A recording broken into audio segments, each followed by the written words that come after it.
안녕하세요. 저는 강아지 5마리를 키웠던 사람이고 현재는 반려견 바비를 키우고 있는 바비 누나입니다. 저희 바비가 얼마 전에 미용을 하고 왔는데요. 그런데 미용사분이 바비가 쓸개골 탈구가 있는 것 같다고 병원에 한번 가보라는 거예요. 그래서 바로 다음날 병원에 갔는데요. 수의사 선생님이 쓸개골 탈구 증상이 살짝 있다고 하더라고요. 이대로 방치해두면 더 심해져서 3기, 4기까지 악화될 가능성도 있다고 합니다. 이 영상을 클릭하셨다면 아마 쓸개골 탈구와 같은 관절 질환에 대해서 어떻게 예방하면 좋을지 고민이 많으실 텐데요. 수의사 선생님이 산책을 너무 많이 시켜서 그런 걸 수 있다. 적당히 운동을 시켜줘야 된다고 해서 엄청 당황했었어요. 그래서 이번 영상에서는 수의사 선생님이 알려주신 쓸개골 탈구 예방법과 증상들을 설명드려보려고 합니다. 궁금하신 분들은 꼭 끝까지 시청해주세요. 바로 시작합니다. 쓸개골 탈구는 어떤 병인가요? 쓸개골 탈구를 잘 모르시는 분들이 있을 수 있어 설명을 해드리겠습니다. 서울대 수의과대학 수의사분이 쓰신 반려견 증상 상식 사전에 보면요. 쓸개골은 강아지 뒷다리 무릎 관절에 있는 동그란 뼈입니다. 쓸개골 탈구란 이 쓸개골이 정상적인 위치에서 벗어나는 것을 말한다고 합니다. 쓸개골이 탈구되더라도 심하지 않다면 평소에 강아지가 큰 통증을 느끼지 않습니다. 하지만 앞발을 들거나 높은 곳에 점프를 하는 경우엔 다를 수 있어요. 쓸개골이 탈구되며 큰 통증을 느껴야 할 수도 있습니다.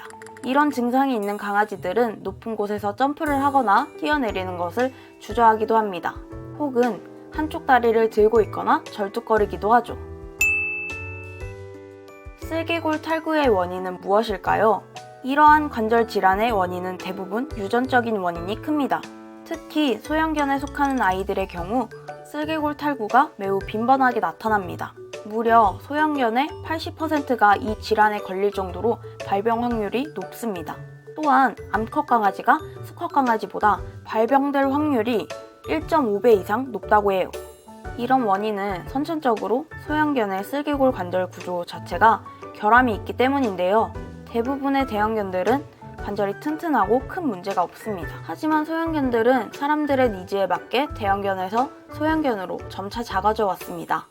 이렇게 작은 강아지로 개량되는 과정에서 관절에 결함이 생겨버린 거죠. 그러니 인위적으로 사람들이 원하는 작은 사이즈에 맞게 개량되어 온 아이들에게서 이런 쓸개골 탈구 문제가 나타나는 겁니다. 예를 들어 포메라니안의 경우도 원래 조상은 추운 나라에서 썰매를 끌던 썰매견이었는데요. 그런데 점차 크기가 작게 개량되어 온 포메라니안은 쓸개골 탈구가 빈번하게 일어나는 견종이 되었습니다. 또한 미니어처 푸들이나 토이푸들 같은 종들도 마찬가지인데요. 대표적으로 쓸개골 탈구가 잘 일어나는 견종은 요크셔 테리어, 치와와, 푸들, 포메라니안 등이 있습니다. 물론 저희 바비처럼 비숑과 같은 중소형견의 경우도 발병할 수 있고요. 이런 소형견을 키우고 계신다면 쓸개골 탈구에 대해서 더욱 조심하고 예방해줄 필요가 있겠죠? 이렇게 선천적으로 발생하는 경우가 많다고 말씀드렸지만 사실 쓸개골 탈구는 후천적으로도 발생할 수 있습니다. 예를 들어 미끄러운 바닥에서 뛸 때 관절이 뚝뚝 빠지는 경우가 있습니다. 그러니 이런 환경적인 문제를 최대한 예방해주는 것이 중요한데요. 물론 선천적으로 쓸개골이 약하다면 탈구 증상이 생길 수밖에 없을지도 모르지만 보호자가 노력하는 것에 따라 탈구가 일어나는 시기를 늦춰줄 수도 있습니다. 또 경우에 따라서는 거의 완벽하게 예방을 할 수도 있죠. 첫 번째, 적당한 운동. 강아지의 쓸개골 탈구는 뼈를 잡아줄 수 있는 주변 근육이 약해서 발생하는 경우가 많습니다. 그래서 뒷다리의 근육이 강해질 수 있도록 적절한 운동을 시켜주는 것이 중요해요. 하지만 너무 심한 운동을 시킨다면 오히려 관절을 악화시킬 수도 있습니다. 근육을 붙이려면 운동을 시켜야 되고 너무 심하게 시키면 악화될 수도 있다? 그럼 어떻게 하라는 거야? 하고 생각이 드시겠죠? 저희 바비 같은 경우는 너무 활발해서 애견 운동장 같은 곳에 데려가면 하루 종일 바쁘게 뛰어다니거든요.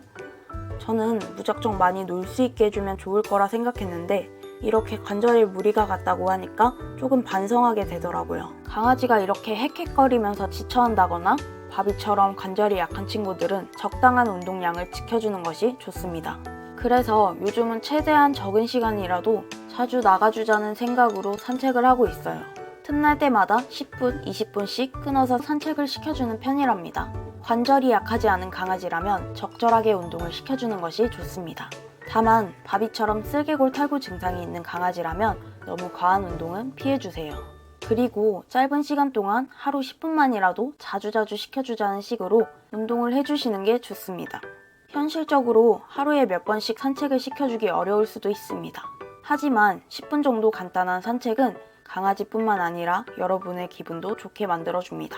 그러니 오늘 저녁엔 10분만이라도 강아지와 함께 산책을 나가보시는 게 어떨까요? 두 번째, 미끄러지지 않게 해주기. 우리가 사는 아파트 바닥이나 마루는 재질이 매우 미끄럽게 되어 있어요. 이렇게 바닥에서 자주 미끄러지면 강아지의 관절 건강이 매우 악화됩니다. 그래서 미끄러지지 않도록 매트를 깔아주시거나 카펫 같은 걸 두는 게 좋습니다. 사실 좀 미끄러질 수도 있지, 그게 그렇게 큰 문제야? 하고 생각할 수도 있습니다.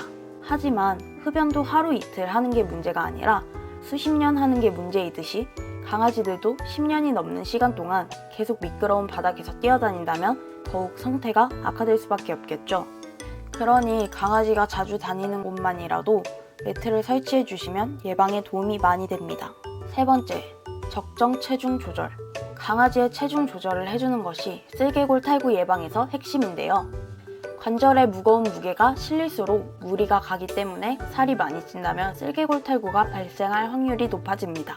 과체중인 상태라면 운동을 할 때도 관절에 무리가 갈 수 있어요. 그래서 평소에 아이들의 체중에 관심을 가져주는 것이 중요합니다. 체중이 많이 늘어났다면 식사 조절을 통해서 적정 체중을 유지시켜주세요.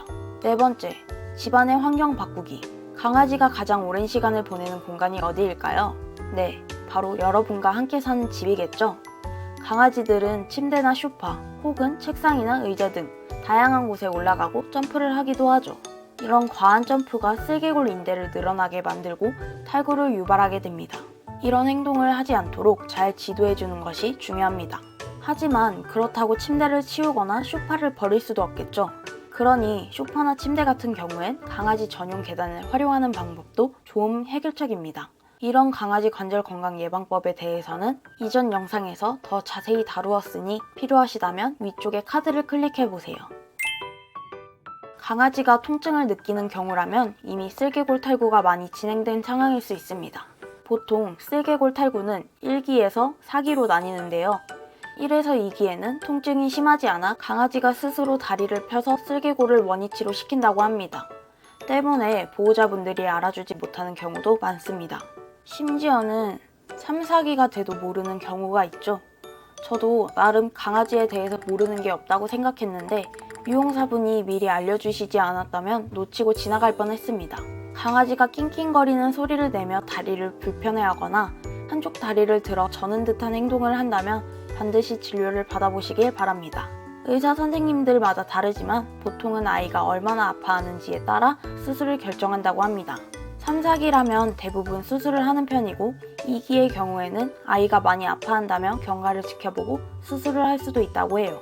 그냥 방치했다가는 다리와 뼈에 변형이 생겨서 큰 문제가 발생할 수 있으니 증상이 있다면 조기에 검진을 받아보시는 게 좋습니다. 그래도 혹시나 놓치고 넘어갈 수 있을까봐 제가 쓸개골 탈구 증상에 대해 체크리스트를 만들어 봤는데요. 영상에 띄워드릴 테니까 잠깐 영상을 멈추시고 캡처해두세요.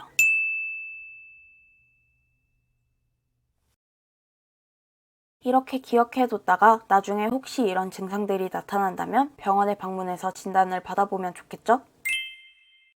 강아지가 늙고 나이가 들어가면서 많은 문제를 겪을 수도 있겠죠. 아픈 곳이 많아지고 수술을 하거나 비용이 크게 드는 일이 생길 땐 부담스럽기도 합니다. 제가 어렸을 때부터 키웠던 초코도 벌써 노견이 다 되어서 얼마 전에 눈 수술을 받았는데요. 처음 데려왔을 땐 마냥 예쁘기만 하죠. 하지만 한 생명을 키운다는 책임감이 이렇게 큰지 점차 알아가게 되셨던 견주분들이 많을 거라고 생각합니다. 물론 처음부터 여건이나 상황이 되지 않는다면 강아지를 키우지 않는 게 더 나은 사람일 수도 있겠죠. 하지만 더 나쁜 사람은 내가 힘들다고 끝까지 책임을 지지도 않고 유기하거나 버리는 사람들입니다. 아마 이 영상을 여기까지 시청해주신 분들이라면 강아지를 정말 사랑하고 특별히 생각하시는 분들이겠죠. 저 또한 마찬가지입니다. 강아지를 키우면서 힘들었던 부분이나 어려운 일도 있었지만 반려견은 언제나 제게 위로가 되는 존재라고 생각합니다. 우리의 사랑스러운 가족인 댕댕이가 오래도록 건강할 수 있도록 노력하고 함께 행복하는 게 제 목표예요. 저와 같은 경험을 하거나 비슷한 생각을 가진 분들과 소통하고자 하는 것이 제가 바비 누나 채널을 만든 이유입니다. 여러분의 고민이나 걱정 혹은 반려견을 키우면서 있었던 스토리를 댓글로 남겨주세요. 제가 열심히 답변해드리고 기회가 된다면 영상으로 만들어 볼게요. 자, 지금까지 강아지 슬개골 탈구 예방법과 증상에 대해서 알아봤는데요. 견주분들이라면 꼭 아셔야 하는 내용이라고 생각합니다. 한국에서는 소형견을 키우는 비율이 80%가 넘어간다고 해요. 이렇게 많은 분들이 소형견을 선택하는 만큼 미리 잘 예방을 해주고 함께 행복할 수 있으면 좋겠습니다. 오늘 영상이 도움됐거나 다음 영상을 확인하고 싶다면 꼭 구독을 눌러주세요. 제가 아직 채널이 작아서 구독해놓지 않으면 다시 찾아오기 힘들 수도 있습니다. 그러면 오늘 영상 봐주셔서 너무 감사합니다. 오늘도 댕댕이와 행복한 하루 되세요.